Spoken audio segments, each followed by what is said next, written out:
Boomers love this. You know, when young adults discover something they did 50 years ago, this is definitely an example of that. Good morning. I'm Rock 107's Prospector. There's a new movement. It's taking Gen Z by storm. It's called silent walking. Yeah, walking without electronic devices. I know, we've been doing it forever, right? The benefits include heightened senses, hearing, smelling, the mental boost from clearer thinking. And in some areas, it's kind of safer because you're more aware of your surroundings. The woman credited with popularizing this trend says that her boyfriend encouraged her to try it, but she was worried it wouldn't be possible due to her anxiety, but instead it was an incredible experience. Are you brave enough to face the silence, Gen Z? Dare to step into the unknown. Silent walking.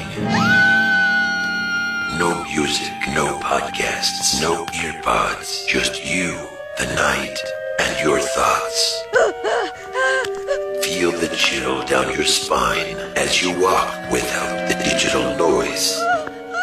Silent walking if you dare. In other words, just walking.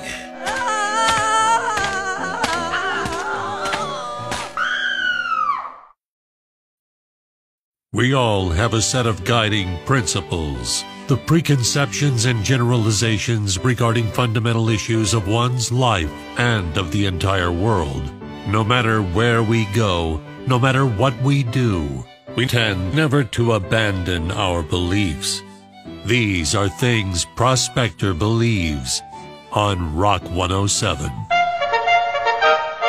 People who say no one cares actually care. They may hate it, but that's still caring. Commercials for scary movies should not play prior to 10 p.m. Ever. If you don't know the difference between a merge and a yield, you shouldn't be allowed to drive, or hold a job, or breathe. Well, now we know the reason he turned out the way he did.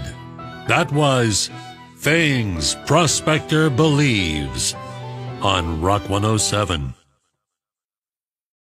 This week's $1.7 billion Powerball ticket was sold in Southern California. We know it wasn't a Dodgers fan since they never win in October. Before Thursday Night Football, Taylor Swift donated food to a Kansas City shelter. After Thursday Night Football, the Broncos donated Russell Wilson to Kansas City Goodwill. United Airlines will start boarding passengers with window seats first, followed by people with middle seats, and then those with aisle seats. And Southwest will continue to have a free-for-all where passengers fight to the death to grab whatever seats they can. Prospector ruins everything, even the news. Tune in tomorrow for Prospector's Briefs on Rock 107. Please be advised that the football predictions in Tara's takes are as reliable as a squirrel with a crystal ball. They may lead to uncontrollable fits of laughter, head-scratching confusion, or, in rare cases, inexplicable outbreaks of interpretive dance. My wife Tara on the line. We are going over the picks. It's Tara's Takes, the results. How'd you think you did this weekend? Do you have any idea? I know one that I definitely lost. Yeah, let's start there. The game you definitely lost that you know of, and that I'm thrilled that you lose, and it's not because I don't want you to do well, but you picked the San Francisco 49ers to beat Cleveland, and you even apologized to me for picking it, right? Yep. And they lost 19-17. Cleveland won 19-17. Frisco had their chance, and it's the last-second field goal. So, yes, you lost that game. How about the other games? Let's go through them. Are you ready? Okay, I'm ready. Early game, Baltimore in London to take on the Tennessee Titans. What do you think? I have no idea. Baltimore won 24-16. You won that one. Yeah! Oh, yay. Okay. Minnesota at Chicago. Do you remember why you picked Minnesota? So Scott likes them. My brother Scott's a Minnesota Viking fan, and he and you are happy as Minnesota won 19-13. You are now 2-1. 2-1 on the week. Carolina at Miami, a game that at first I'm not so sure it started off so good for you because Carolina jumped out to a lead, but Miami won 42-21. You won that one as well. Yeah. You're 3-1 this week. Not bad. You're bouncing back. You've had a good week there. Yeah, so now I need 4-0 next week. Can you do it? I'll try.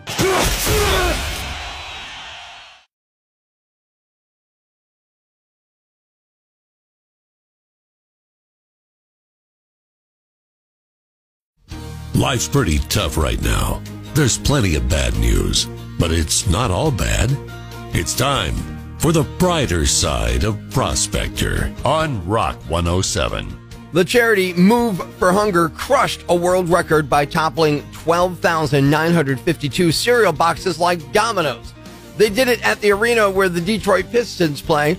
The previous record was 6,391, so they more than doubled that.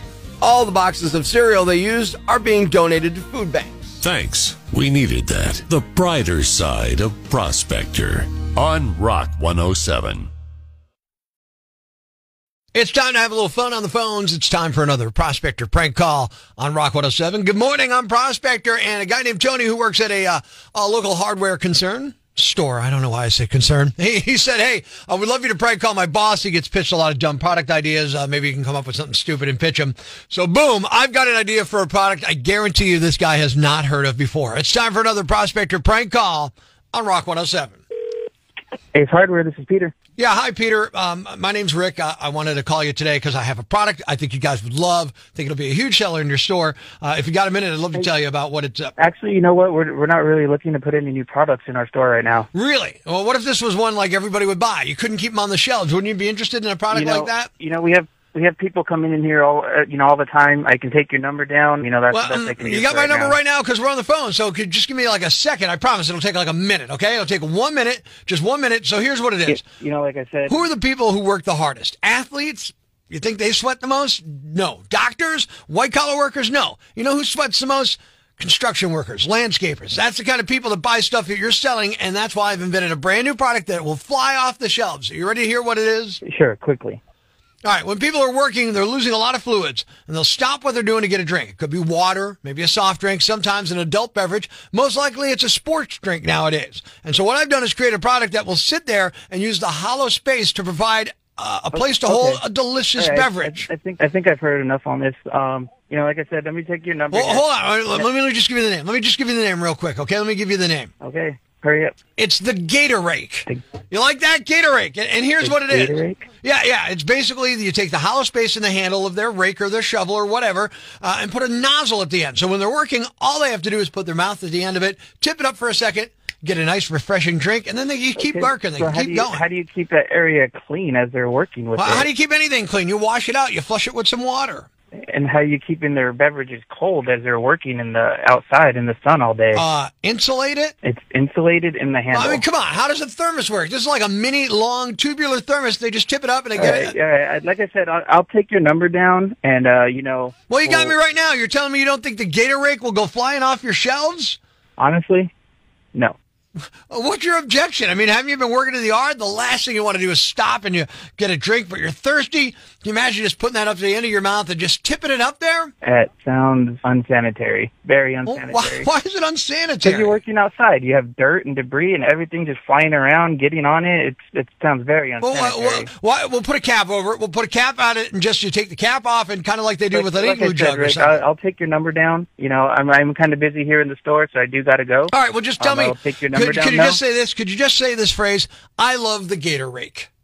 I'm not going to say that. Like I said, I got your number here. How about this? Could you say this is a phone pros? What's a phone? It's a prank call being played on you right now. Oh man, Peter, it's not real, man. Going on that one. Oh man, a Gatorade. Yeah, Tony, who works in your front office. Tony said we could call because you get pitched a lot of stupid product ideas, and I wanted to get in there with a dumb idea, dude. Yeah, that's one of the stupidest ones I've heard so far. Come on, the Gatorade's genius, man. Are you kidding me? I'll bring over a bunch of them today. Oh yeah, bring over a ton of them. 5, Sexy Donna Kelsey. Top 5, least searched for Halloween costumes. Number 4, fungal infected toenail. Number 3, average Mario brother. Top 5, least searched for Halloween costumes. Number 2, Russell Brand's chest hair. And the number 1, least searched for Halloween costume, Joe Biden's dog mauling victim. There you have it. Gentlemen, grab the kids, call your neighbors, and gather round the radio. It's now time to announce the winner of Prospector's Yam Bag of the Day, as decided by you at rock107.com. We uncover the most baffling, ridiculous, pathetic, cockeyed, laughable, preposterous blunders in the world of misdeeds. Nominee number 1. Today we have 3 stories about stupid criminals who tried to hide contraband in creative hiding places. Which one do you think's the best? Number 1, a man in Texas was pulled over the other day. When police searched his car, they found 2 kilograms of cocaine hidden in a box of Frosted Flakes. He also had $10,000 in cash stashed inside a headphone box. Number 2, a cop in the UK saw 2 males acting suspiciously in a park when it looked like they were hiding something in a tree stump. They ran off, but the cop dug into the stump and found 121 mini packages of cocaine. Cops are still trying to find all the rightful owners. And number 3, police in California pulled over a car after seeing it driving around without headlights. They searched that car, found a car load of drugs, including meth, coke, Xanax, and fentanyl, plus a loaded gun, which was hidden in a pizza box on top of a full, uneaten pizza. Nominee number 2.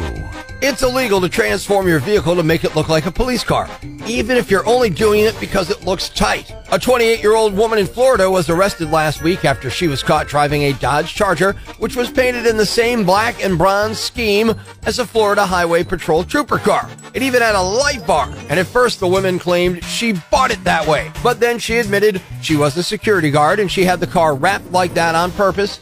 She said, quote, "I fell in love with the color scheme," end quote. She also admitted she added the blue and white bar onto the car's roof. She was charged with imitating a Florida Highway Patrol marked unit, misusing a dealer plate, and driving a vehicle with no registration. And the winner is the woman who was arrested for wrapping her car to look like a cop car because she loved the color scheme. You are the Yam Bag of the Day, and we'll move on to Friday's Yam Bag of the Week competition. Keep it here for all the nominees for Prospector's Yam Bag of the Day, weekday mornings on Rock 107.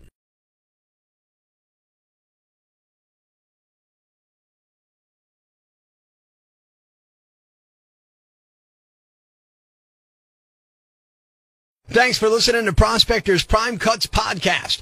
Be sure to catch us live weekdays from 5:30 to 10 a.m. on Rock 107 or online at rock107.com or the Rock 107 app, a free download for your Android or iPhone. Subscribe to the podcast on Apple Podcasts, Google Podcasts, Spotify, Stitcher Radio, or wherever you get your podcasts so you never miss Prospector's Prime Cuts.